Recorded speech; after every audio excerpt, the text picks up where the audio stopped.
Welcome, everyone, to the PFF Fantasy Podcast IDP edition. I'm John Macri, and today we are wrapping up our IDP Dynasty ranking series with the big fellas on the interior of the defensive line, also known as the defensive tackles. Look, not always the most exciting position in IDP, but one that can prove pretty crucial in helping you construct your perfect Dynasty IDP roster for those DT required formats, especially. This has also been a position where we've been getting some really nice, fresh new blood establishing themselves among the best in the league, and several of them will be included in the ranks today. So let's get it.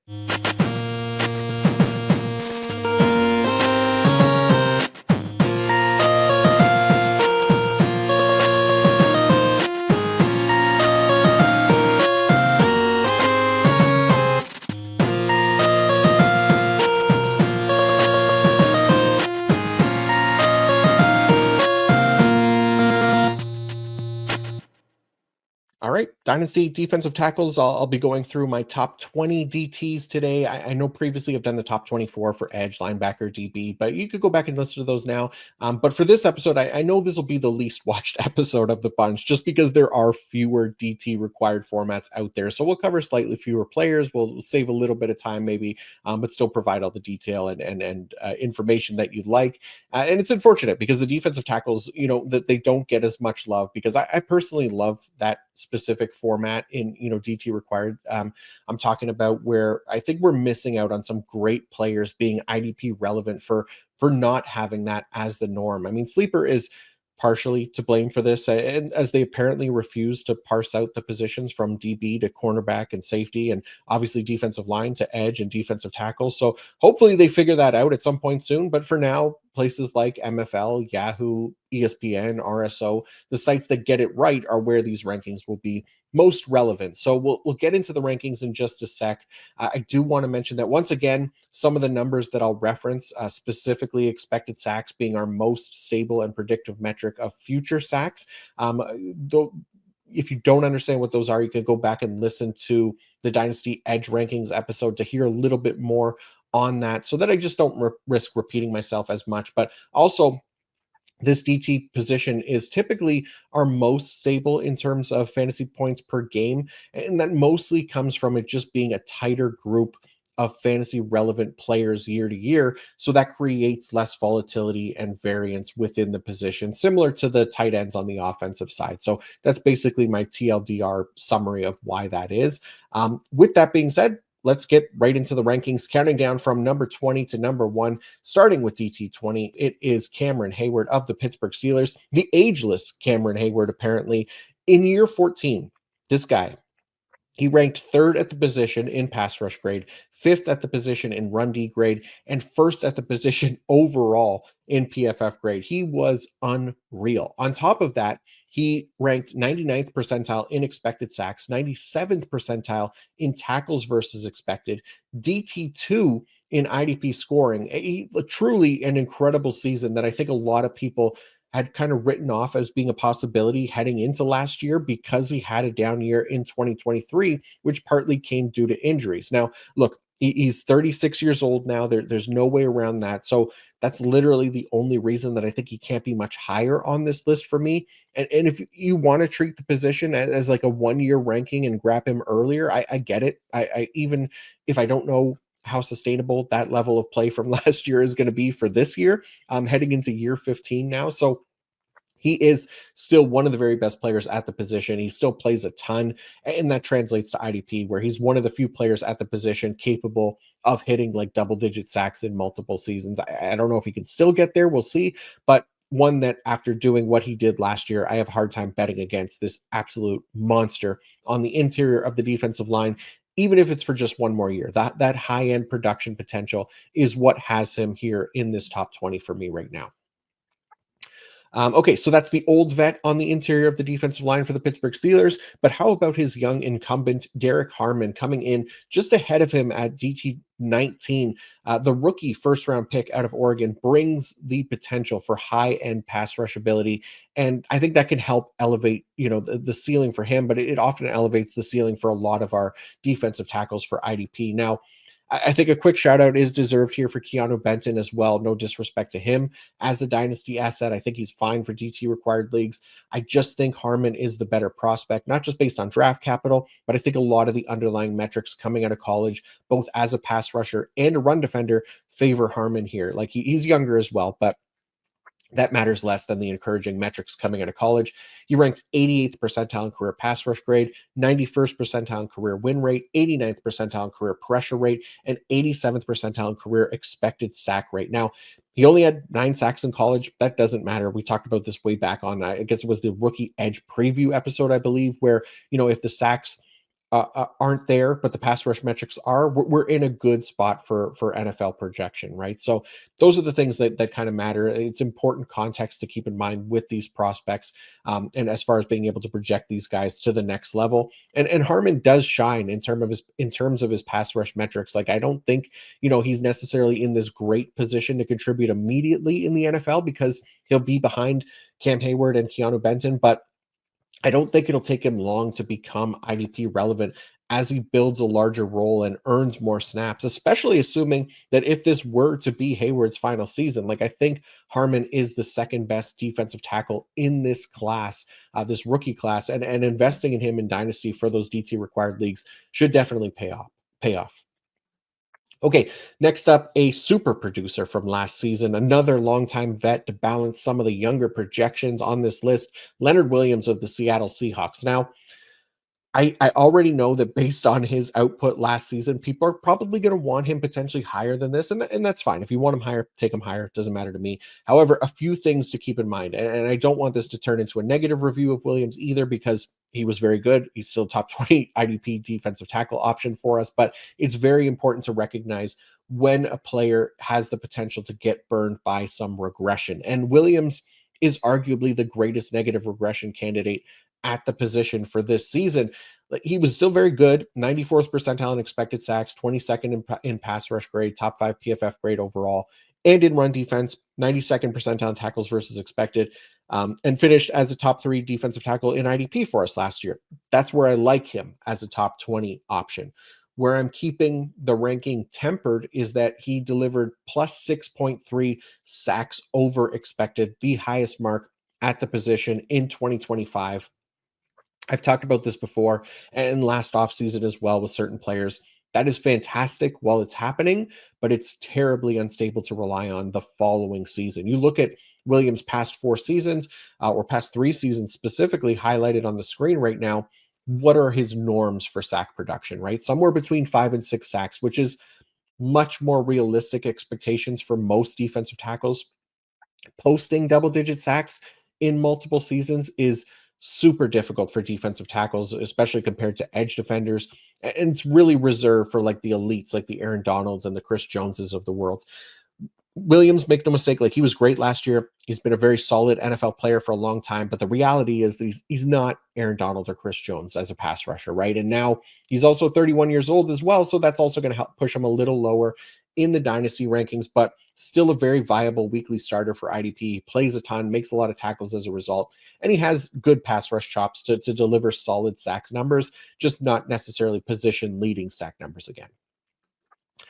Which leads us to another super producer from last season at the position, coming in at DT 17 for me, Zach Sealer of the Miami Dolphins. Now, I will say Sealer, he's really in that kind of similar bucket as Leonard Williams, where I think these guys are easily interchangeable within these rankings. Basically, I gave the edge to Sealer for age and a larger recent sample size of high-end production. He has back-to-back seasons with 10 sacks. Like I just explained how difficult that is to replicate for the position. And Sealer, of all players, a former 7th rounder, became one of the outliers to achieve that level of success. That being said, I now have to, take on the Debbie Downer role where it's really, really hard to not expect regression from Sealer in 2025. Like the odds of him hitting double-digit sacks for a 3rd straight season are just so low that the only reasonable approach to him in 2025 is to kind of temper expectations. He ranks behind only Leonard Williams in sacks over expected. And the underlying metrics are not really that of a top 10 pass rusher. 89th percentile in expected sacks, 25th in pass rush grade, right? So these are good, but not amazing numbers. So I'm fine keeping Sealer here in this tier of like productive, reliable, and consistent producers at defensive tackle. But I don't think, finishing top 5 to 8 going forward is as sustainable. So that's why he'll only be DT 17-ish for me here. But I still like the player quite a bit.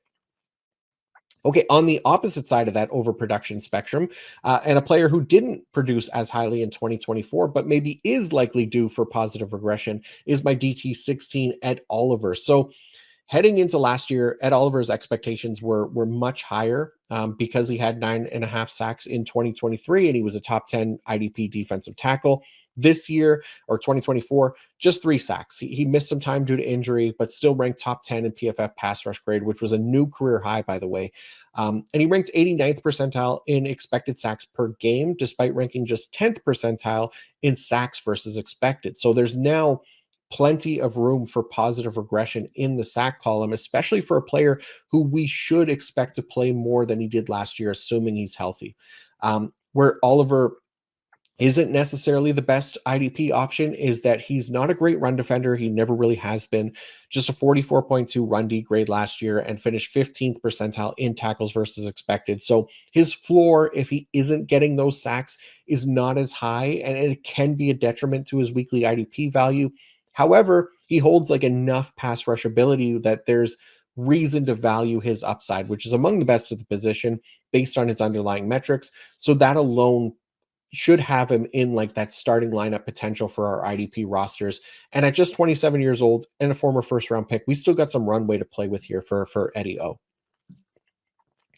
Okay, next up in the ranks is a player who we didn't get to see nearly enough of in 2024. It's Christian Wilkins of the Las Vegas Raiders. Now, Wilkins is and has been a really effective IDP in years past, but he suffered a broken foot last year after just 5 games, and apparently he's still not fully recovered because he hasn't been participating in minicamp. That part of it is definitely concerning, especially for 2025, but I have to imagine that he gets back at some point, considering the injury did happen relatively early on last year. And look, a healthy Wilkins is, again, a very good IDP for us, and one that would be locked in as a weekly IDP starter. He plays a workhorse role on the interior of the defensive line. That didn't change in his first 4 healthy games with his new team in Las Vegas last year. And it helped him deliver strong production as well, to the point where he was DT9 in points per game. He was on this high tackling pace again as well, ranked 75th percentile in tackles versus expected. He owned an 80.2 run defensive grade, which ranked 3rd at the position. So he comes with arguably one of the best floors at the position for any player. And not to say that he'll even repeat that 9-sack performance again, like in 2023, but he at least has some pass rush potential as well. He ranks 73rd percentile in expected sacks per game. Now, we'll have to monitor the offseason recovery, and he's running a little bit short on time there, so I don't know how high I'll be on him for 2025 just yet. But again, if he's healthy, he's pretty comfortably a top 12 option on a weekly basis still. Next up for me is DT 14, and a player that I have high hopes for long term, and that's Byron Murphy II of the Seattle Seahawks. So Murphy was a first round pick in 2024, but he rarely saw the field in his rookie year. But that doesn't mean we should forget about him, right? Because there's only room for him to grow his role going forward, as we often see with these young defensive linemen. And I definitely expect a larger role for Murphy in year 2, because this was a very high-end prospect for the position coming out. He owned a 96th percentile career pass rush grade in college, 98th percentile win rate, 94th percentile pressure rate, and even 74th percentile run defense. So those are obviously stellar numbers for a defensive tackle prospect coming out. And when you bake in that we have to be patient with the large majority of defensive linemen coming out of college, there should still remain a high expectation with Murphy specifically that he's going to get much better here in the near future. And I think that should really start to come to fruition in 2025 as some of the older vets on the team might start to get a lighter workload, like a Leonard Williams and Jaron Reed, right? So, but even last season, Murphy wasn't bad at all. It was just a super small sample, but he still ranked 69th percentile, nice, in expected sacks, and 81st percentile in tackles versus expected. So a couple promising key marks that I think, would go unnoticed, right, by the untrained eye. But really the main thing for me unless, the rookie season, like for prospects, unless the rookie season is a complete disaster where the guy looks like absolute dog shit out there, then the prospect profile should still be taken into account projecting forward. And I'm definitely building that into my long-term projections still for these guys so that we don't panic on them after just 1 year in the NFL. Now, another one of the newest names on the list, thanks to a massive breakout season in 2024 and got a huge payday to go along with it. My DT13 is New England Patriots defensive tackle Milton Williams. Now, I think the last time we talked about Milton Williams was way back when he signed in free agency. So it's been a while. So for those that missed it or forgot, I came away feeling really optimistic about Williams' IDP potential in New England and under Mike Vrabel and company. Now, let's start quickly with what he did last year, because the reason that he got paid the way he did in free agency, which $26 million for 4 years, by the way, the reason that he got that bag was because of his elite pass rush ability. He ranked second at the position last year in pass rush grade with a 90.4, and he was 91st percentile in expected sacks. Now, that resulted in fine sack production for the position, but I also believe if he continues to play at that level, then he'll easily set a new career high in sacks as soon as this season. And where there's room for Williams to grow as an IDP is what he could provide on early downs. And based on the contract in New England and the lack of depth at the position, he should be expected to play a lot more this season and raise that production floor by a decent amount. Like, even though it wasn't a strong suit for him last season, was run defense. He had just a 43.1 run defense grade. There's going to be a higher expectation for him with that contract and the lack of options, especially with Christian Barmore's future uncertain, right? Where he'll need to play more than that 500 defensive snaps from last season.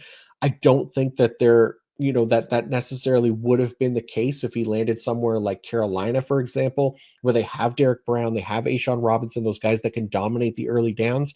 But in New England, absolutely, we should see more snaps for him. So, and then continue to get the pass rush upside. And I think that translates to him having that top 15 IDP potential for sure. All right, on to the top 12 now, and kicking that off with a name that we are all likely very familiar with, Kansas City Chiefs top defensive lineman Chris Jones. And look, regardless of a down year in 2024 for IDP, that is, Chris Jones is still the king at the position when it comes to pass rushing, especially with Aaron Donald retired. He only had 5 sacks. Unfortunately, that's, just the way that these things happen sometimes. We have to be able to accept the variance of sacks, or we're going to be chasing and late on players more often than not. So what does matter? 91.0 pass rush grade. That was first at the position, 100th percentile in expected sacks for the position. So with just 5 sacks, he comes out as arguably the greatest positive regression candidate at the position, even at 30 years old. So Jones is still a beast at the position and owns one of the highest upsides that we'll find among defensive tackles. You look at his sack numbers from 2021 to 2023, 9, 15 and a half, 11, and then 5 last year. But all the underlying metrics remain elite across those years. So it's not like he fell off. He got unlucky, right? And that happens. So I'm perfectly fine going back to expecting more of that high upside here from Jonesy in 2025 and for the next few seasons as well. Where he's only DT12 for me, basically being that he's 30 years old and that tackle floor has never really been there. It was a little bit better this past year, but still just 27th percentile in tackles versus expected. Run defense grade, that's typically been his weak point in PFF grades, and that didn't really change this year. So he's a little bit more boom bust, but among the boom bust defensive tackles, his boom potential is higher than anyone else at the position right now. All right, next up, the artist formerly known as Justin. It is Nnamdi Madubuike of the Baltimore Ravens. And I'll say this about Madubuike. He was the easiest regression candidate to pinpoint heading into last year. That was never a question. He had that ridiculous sack streak in 2023 that led to 13 sacks on the year.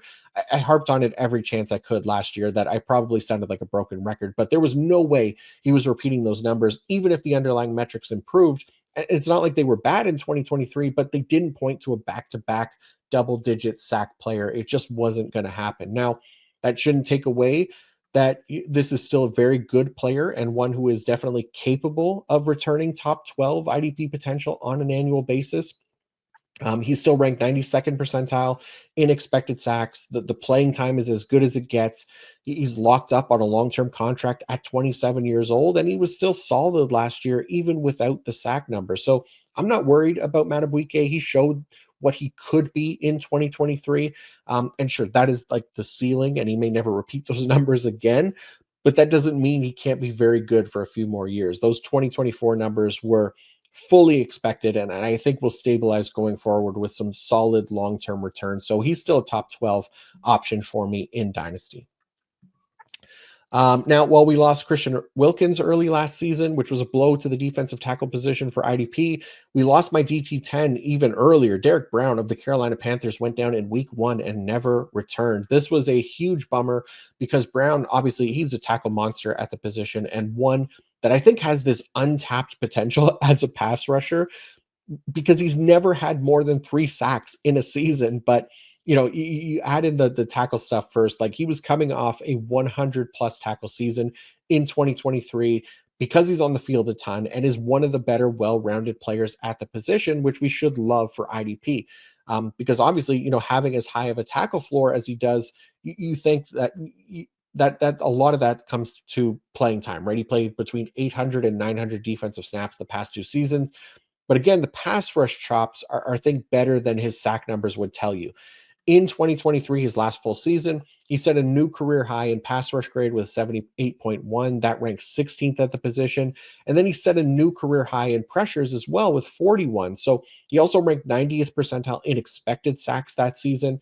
So all the signs point to a player who can deliver for us as both a tackler and as a pass rusher if he's healthy. So obviously, coming off torn meniscus, we'll have to temper expectations a little for this season, but still only just turned 27 years old. He got a bag of a contract extension not too long ago at like 24 million APY for 4 years. That's monstrous.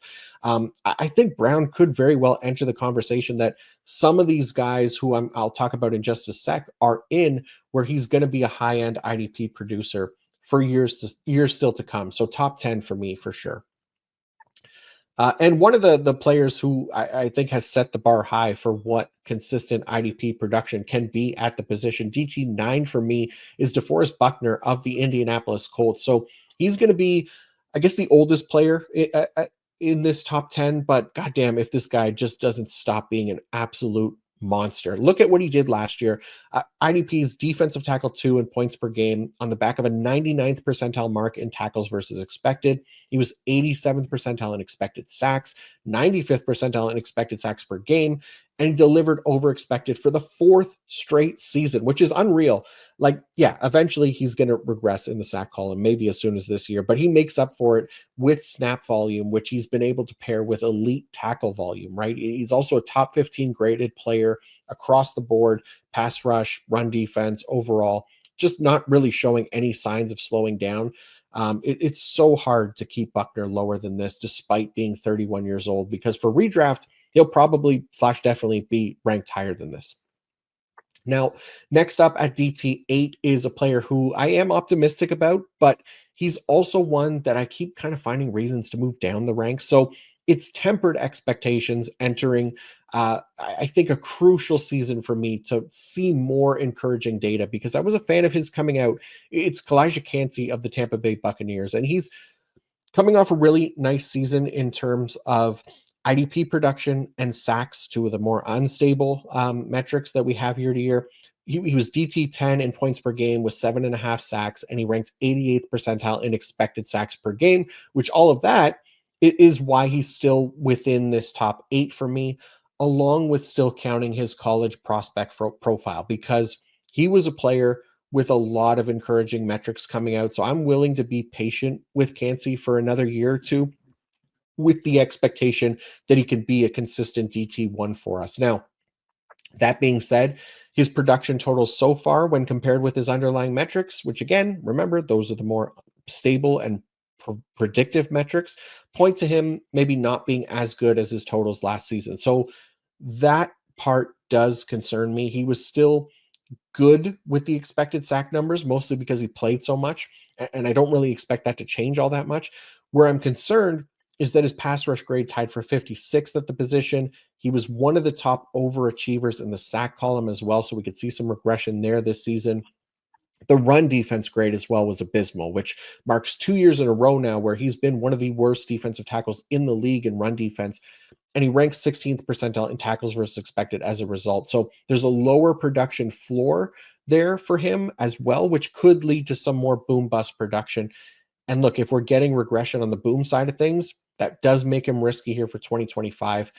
Again, I still have hope, which is why he's ranked highly, but that honestly might be some prospect bias here where I'm too high on him because he's very clearly not Aaron Donald, as the lazy comps coming out would try to say for him coming out of college. But like his size, his arm length, they're very much a concern at the next level. I worry that I probably need to have him much lower than this, but I'm willing to wait until the end of 2025/year 3 for him before making that judgment because I still think there's some potential there for high-end pass rush ability, but we'll see here with Cani. Now, speaking of prospect bias and high hopes for the future, my DT7 in Dynasty right now is newly drafted top 5 pick Mason Graham of the Cleveland Browns, who I obviously have high hopes for as an IDP, and I'll tell you why. Graham comes out of Michigan with a super encouraging, well-rounded profile that we should be investing in highly in those DT required formats. 93rd percentile career pass rush grade, 96th percentile career win rate, 98th percentile career run defense grade. So I should add that, I've been referencing these percentiles for some of the prospects. They date back to 2018 and include a little more than 400 interior defensive line prospects for context. So all those marks for Graham, you add in that top 5 capital spent on him, also the need for the Browns to have someone soaking up a ton of snaps in the middle of that defensive line. This all points to a player that, has as ideal of IDP potential as we can ask for coming out of college. Now, again, like most young prospects and rookies, we aren't expecting that to happen immediately. We have to allow for some time to develop, as is the norm with defensive linemen. But I don't think it's impossible that he's quicker to develop than most considering the profile. Like there's a lot of potential here with Graham based on those college numbers and the draft capital as well. So he is going to get a really long runway to deliver for us. So don't panic if it doesn't happen in year 1. Like hold firm here with Graham for this ranking to come to fruition. Or hell, if you don't own him, buy low on him coming out of 2025, right? Like investing in defensive linemen for dynasty leagues, it's a patient man's game, right? So if we remember that and we utilize other people's impatience, we can build a really nice stable of defensive linemen for our long-term dynasty rosters. All right, we just covered DeForest Buckner a couple of minutes ago, and I think the player that has the claim to be like the junior version of Defo Bucky right now, it has to be his AFC South rival, Jeffrey Simmons of the Tennessee Titans. Now, Simmons hasn't quite hit the sack heights that Buckner has, but all the same underlying metrics are there. Like this is Buckner Jr., no doubt about it. And the only reason he's higher in this ranking than Buckner, because I did go back and forth on it a little bit, but Simmons is just 27 years old. He's turning 28, but that's still a great spot to be in. He also performed better than Buckner in pass rush grade and was just nearly identical in terms of run defense grade and overall grade. And the even more advanced IDP metrics that I created are also nearly identical, right? Like he was 92nd percentile in expected sacks, 99th percentile in tackles versus expected, top 5 for IDP, both overall and points per game as well. And what I think, has probably surprised me the most with Simmons so far in his career is that he hasn't hit that double-digit sack mark just yet. He came close to that in 2021 with 8.5. But like there's some due potential there for Simmons, especially after he had a career high in pass rush grade this past season. Like, would it shock anyone if Simmons led the position in sacks this year? I don't think so. And that's not just me, saying some clickbaity bullshit that has no substance behind it. But when you consider the playing time and the elite underlying metrics, I think it's well within the range of outcomes for Jeffrey Simmons. Then you add in like the tackle numbers to pair with that pass rush potential, and we have a legitimate shot at DT1 overall potentially every season for the next few years. So I have some younger guys on the list a little higher than this, but who I think can also get there for a few more years still to go. But there might not be a better bet for DT1 in 2025 than Jeffrey Simmons right now. Which takes us to some of the younger stars who have really started to prove that they're going to pay off long term. The top half of the top six, or I guess top five now, kicks off with Kobe Turner of the Los Angeles Rams, now coming out of the 2023 NFL draft. I honestly didn't expect necessarily to be feeling better about Kobe Turner over Collia Cani, not just because one was a first round pick and the other a third, but I think looking back in hindsight as well, it really shouldn't have been that much of a stretch. Like, Turner has the better size for sure, but it's not just, it's not like the underlying metrics for his career coming out were poor, and they were actually really kind of close to Cani and Jaylen Carter in that class. Now, Turner ranked 96th percentile in career pass rush grade, 86th percentile career win rate, 92nd percentile career pressure rate, and 99th percentile in career run defense grade. So Turner profiled as this really strong all-around defensive tackle who, if given the opportunity at the next level, could and should be a strong IDP producer for us. And that has definitely come to fruition through his first two seasons, and probably even more than expected. So last year, he ranked 95th percentile in expected sacks, 87th percentile in tackles versus expected, finished top 5 IDP defensive tackle as well. Like, a big part of this for Turner is that he played a ton and projects to continue playing a ton, really, which we love for IDP, because he doesn't necessarily own like the best pass rush grade. He ranks tied for 36th in pass rush grade. So if he's going to regress in the sack column, the way that he can stay afloat is through his playing time and those expected sack numbers. And that production floor is much more encouraging as well when you look at his tackle numbers, especially compared to somebody like a Collia Cani, right? So at the very least, for me, he is very deserving of this top 5 dynasty ranking here. And I think we should continue to trust in Turner pretty highly for IDP year to year as well. Speaking of players that we should definitely trust year to year, the top 4 now, starting off with an absolute workhorse at the position, Zack Allen of the Denver Broncos, obviously finished as the DT1 overall last season. So that's going to have people already investing highly in him. But there's reason to believe that Allen can return on that high investment year to year as well, which keeps him kind of in this top 5 range. Like, he had a solid pass rush grade last season, a 72.0. That was a career high for him, and still room to grow there. He's a solid tackler as well, 66th percentile tackles versus expected. He played more defensive snaps than any player at his position by over 100 defensive snaps last year. He played a ton. Even in 2023, he was top 3 at the position in snaps as well. Like, the guy is an absolute beast. And one thing that will always fall back on for IDP production and fantasy production in general is opportunity. And Allen has the opportunity in Denver to produce those position leading numbers. He ranked 99th percentile in expected sacks last year as well. So that should tell us all we need to know about the expectations going forward.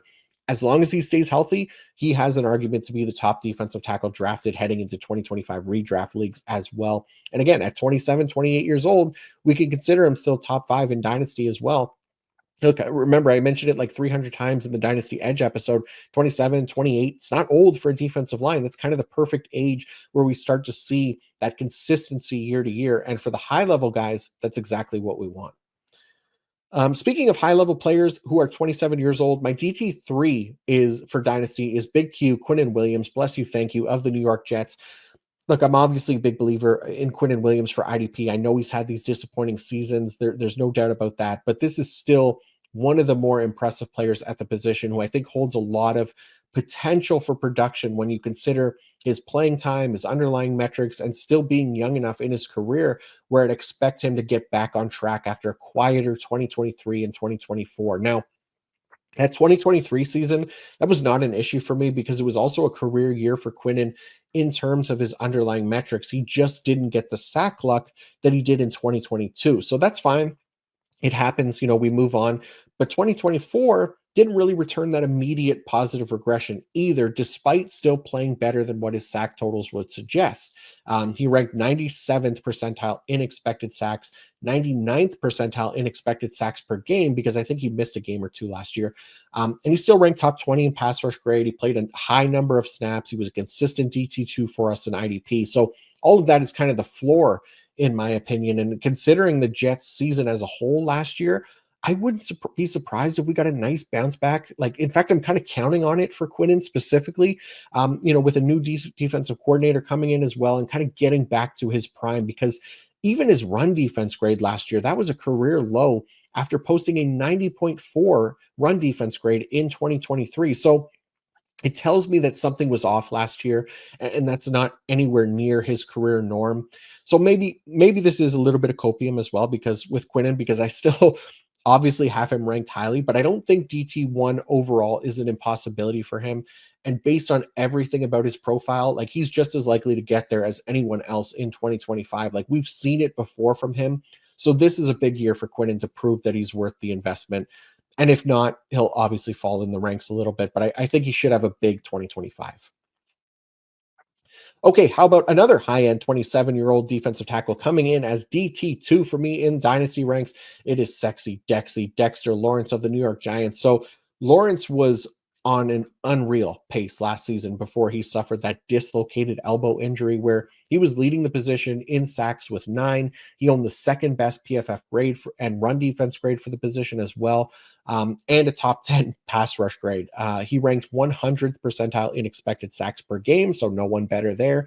He was also 61st percentile in tackles versus expected, and it was translating to IDP, where he was DT6 in points per game. So the obvious expectation here for 2025 and beyond is not that just that Lawrence bounces back from that injury, but continues to dominate for IDP. Like, he is far and away the best nose tackle in the NFL. Like, nobody comes remotely close. And while that's a position that typically hasn't been amazing for IDP, he's one that's proven to kind of be an outlier in that regard. And he's putting up excellent production numbers for a few seasons now.